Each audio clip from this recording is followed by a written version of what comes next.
Audio 23। गुण कर्म स्वभाव की श्रेष्ठता, सच्ची लोकप्रियता। जीवन की वास्तविक सफलता और लोकप्रियता पाने के लिए धन दौलत अथवा शक्ति संबल की आवश्यकता नहीं। उसके लिए आवश्यकता है गुण कर्म और स्वभाव की श्रेष्ठता की।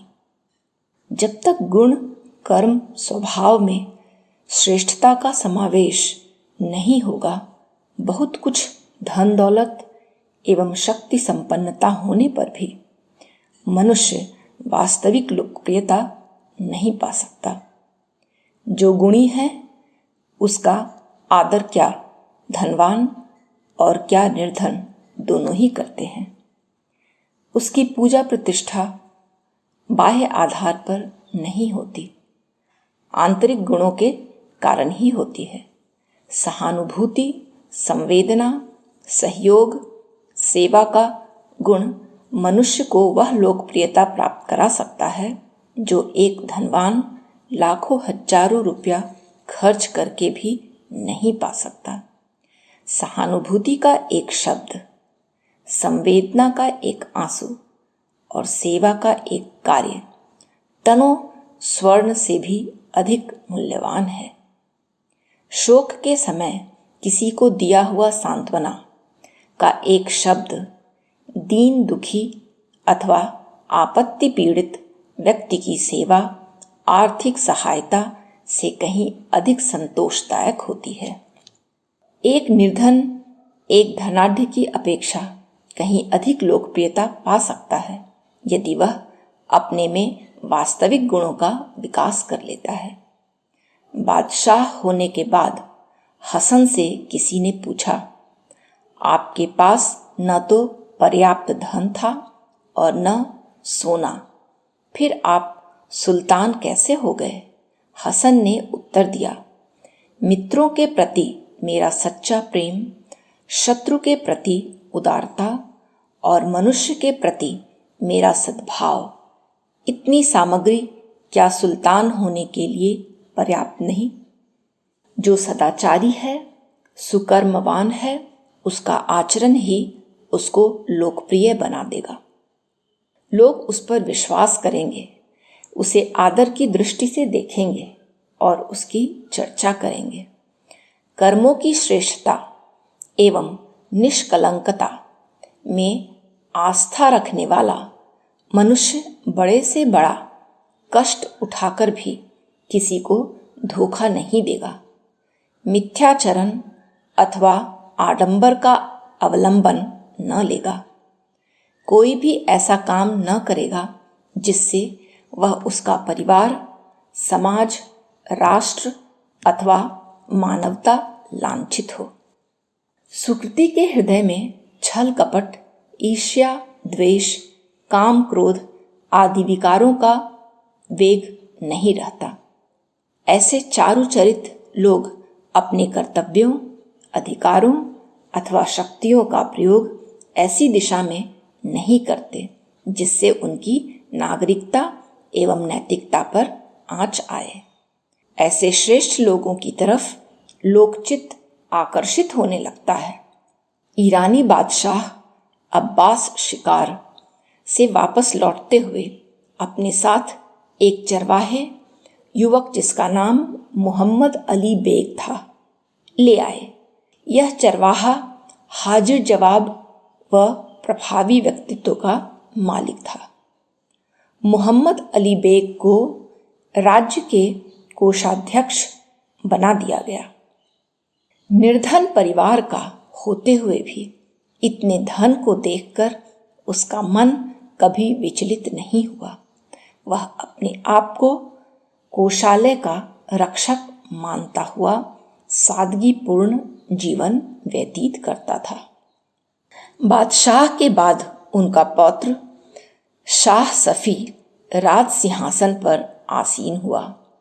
एक दिन बिना सूचना दिए उसने हवेली का निरीक्षण किया। एक कमरे पर उसकी दृष्टि गई जिस पर 3 बड़े बड़े ताले लगे थे। शाह ने पूछा, इसमें ऐसा क्या है जो इतने मजबूत ताले लगाए हैं? तुरंत ताला खोल दिया गया। शाह ने कमरे के मध्य में एक लाठी, शीशे की सुराही आदि बर्तन तथा पोशाक और 2 मोटे कंबल देखे। अली बेग ने कहा, जब स्वर्गीय शाह मुझे लाए तो यही वस्तुएं मेरे पास थीं और आज भी मेरे पास अपनी कहने को यही हैं। इनसे प्रेरणा लेकर उसी स्तर का जीवन अभ्यास बनाए रखता हूँ। युवा बादशाह इस आदर्शनिष्ठ को देखकर नतमस्तक हो गया, जिसका स्वभाव मधुर है, जो क्रोध के कारण होने पर भी शांत एवं संतुलित रहता है, छोटे बड़े सभी व्यक्तियों से समान प्रसन्नता से मिलता और बात करता है, किसी की निंदा अथवा छिद्रान्वेषण करना जिसके स्वभाव का अंग नहीं होता, जो परदोषदर्शी न होकर परगुण गायक होता है, वह व्यक्ति सहज ही श्रेष्ठ स्वभाव के कारण लोकप्रियता पा लेता है। पावन स्वभाव के लोग निश्चय ही परमार्थ कर्मों में विश्वास रखते हैं। परमार्थ अथवा परोपकार का छोटा सा भी अवसर आने पर सुकृत स्वभाव का व्यक्ति बिना किसी प्रोत्साहन के स्वतः उसमें लग जाता है। किसी का दुख देख आंसू भर लाना और हर्ष देखकर पुलकित हो उठना श्रेष्ठ स्वभाव के व्यक्तियों की एक प्राकृतिक विशेषता होती है।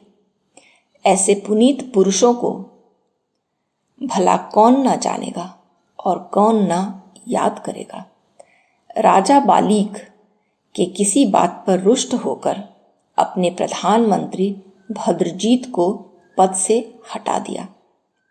लोक मंगल के लिए पद नहीं, श्रेष्ठ भावना चाहिए। भद्रजीत अपनी आदर्श निष्ठा पर अडिग रहे। उन्होंने जनसंपर्क साधा और लोक सेवा के कार्यों में संलग्न हो गए। प्रजा का सहयोग पहले की अपेक्षा अधिक बढ़ा। फलतः भद्रजीत के सुख संतोष में भी वृद्धि हो गई। राजा की इच्छा हुई कि मंत्री को मिली सजा का फल आंखों से देखें। राजा भेष बदलकर भद्रजीत के पास पहुंचे तो देखा कि वे तो बहुत कुशल पूर्वक हैं। अभाव परेशानी का कोई चिन्ह वहां नहीं था। भेष बदले हुए राजा ने जब पूछा तो भद्रजीत ने कहा, मेरे ऊपर राजा का बड़ा उपकार है। मुझे यह समझने का अवसर मिला कि पद की अपेक्षा अपने कर्म और व्यवहार का प्रभाव कितना अधिक सार्थक होता है। आज मेरे और मेरी आराध्य जनता के बीच केवल स्नेह सूत्र है। पद प्रतिष्ठा और औपचारिकता की खाई पर पट चुकी है। सुख दुख में जो आत्मीयता अब अनुभव हुई वह पहले कहाँ थी। राजा समझ गए, सत्पुरुष पद से नहीं, अपने गुण कर्म और स्वभाव की श्रेष्ठता से सम्मान पाते हैं। गुण कर्म स्वभाव तीनों की श्रेष्ठता से ही वास्तविक लोकप्रियता बनती है। कोई यदि बहुत कुछ गुणी है, बड़ा दयालु तथा दर्दीला है, उसकी सहानुभूति एवं संवेदना जागृत होने में देर नहीं लगती, किंतु उसके कर्म गुणों के अनुरूप नहीं है तो उसके गुण मिथ्यात्व के दोष के भागी होंगे। किसी के आंसू देखकर आंसू तो भर लिए, किंतु उन्हें दूर करने, पोंछने अथवा बंद करने के योग्य कोई छोटा सा भी करणीय कर्म नहीं किया तो वह सहानुभूति उसकी अपनी मानसिक दुर्बलता जन्य भावुकता ही मानी जाएगी। ऐसी निष्क्रियता भावुकता सच्ची लोकप्रियता प्राप्त नहीं कर सकती। जो गुणी भी है, जिसके कर्म भी उज्जवल हैं, किंतु स्वभाव कष्टकारक है तो लोग उसे भी पसंद न करना चाहेंगे।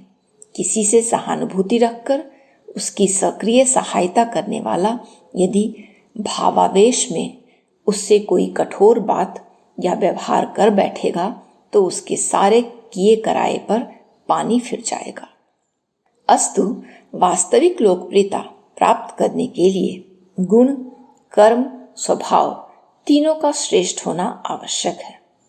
जीवन की सफलता यह नहीं है कि किसी ने कितना धन, कितना वैभव, कितनी शक्ति तथा कितना अधिकार प्राप्त कर लिया, बल्कि जीवन की सफलता यह है कि उसने कितने लोगों का हृदय जीत लिया, कितनों के हृदय पर मनुष्यत्व की अमिट छाप छोड़ी है, कितने लोगों का विश्वास किस सीमा तक जीता है, उसने अपने आचरण से कितने लोगों को याद करने के लिए विवश कर लिया है। ऐसी लोकप्रियता ही जीवन की वास्तविक सफलता है और यह लोकप्रियता गुण, कर्म, स्वभाव तीनों की श्रेष्ठता से ही प्राप्त हो सकती है। 20वीं सदी के महान वैज्ञानिक आइंस्टीन बेल्जियम की महारानी के नियंत्रण पर ब्रुसेल्स पहुंचे। महारानी के अनेक उच्च अधिकारियों को उन्हें लेने भेजा। महारानी ने अनेक उच्च अधिकारियों को उन्हें लेने भेजा, किंतु सामान्य वेशभूषा और सीधे साधे आइंस्टीन को वे पहचान नहीं पाए और लौट गए। आइंस्टीन अपना बैग उठाए राजमहल पहुंचे। जब रानी ने अपने अधिकारियों की अज्ञानता के कारण हुई असुविधा के लिए खेद प्रकट किया तो वे हंसते हुए बोले, आप जरा सी बात के लिए दुख ना करें, मुझे पैदल चलना बहुत अच्छा लगता है। जिस राजसी सम्मान को पाने के लिए लोग जीवन भर एड़ी चोटी का पसीना एक करते रहते हैं, वह सम्मान महामानवों को सादगी की तुलना में इतना छोटा लगता है कि उसकी चर्चा भी चलना निरर्थक समझते हैं। प्रसन्न रहने के दो ही उपाय हैं, आवश्यकताएं कम करें और परिस्थितियों से तालमेल बिठाएं।